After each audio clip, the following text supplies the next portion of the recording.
Hello, જય માતાજી મિત્રો. આજે આપણે આવી ગયા છીએ કતારગામ વિસ્તારમાં. ત્યાં એક દાદા અને દાદી રહે છે. તેઓ ખૂબ જરૂરિયાતમંદ છે.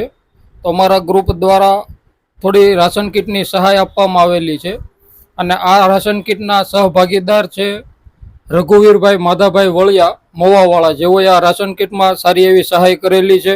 આપણે માસી સાથે વાત કરીશું કે માસી તમને રાશન કીટ વિશે સમજાવશે. શું બોલું? તમને સારું લાગે એ બોલો. રાશન કીટ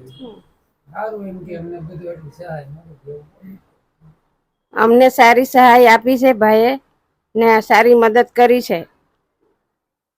દાદાને શું તકલીફ હતી માસી? એમને પેલા 22 સર્જરી અને કરાવી. કેટલા વર્ષથી આવી રીતના તકલીફ છે? એ તો 7-8 વર્ષ. 7-8 વર્ષથી પથારી વચ્ચે જ છે. હા, પથારી તો બસ તમે છે. ઘર કઈ રીતના આખો તમારું? કામે જાઉં, કામ આ કરી બધા સહાય આપે. સહાય આપે, કામ કરીને પોતે જ ગુજરાન ચલાવો છો? ઓકે. બીજું કઈ નહીં.